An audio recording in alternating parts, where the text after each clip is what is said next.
You are looking at Julian's pronunciation guide, where we look at how to pronounce better some of the most mispronounced words in the world, like this other curious word. But how do you say what you're looking for today?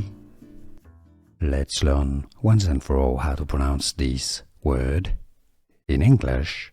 It's also a word in Latin, so the pronunciations may be different here. If you want to learn more confusing vocabulary in English and from Latin, stay tuned. So in English, this is pronounced as ante, a stake put up by a player in poker. Ante, the American English says it as Annie, Annie.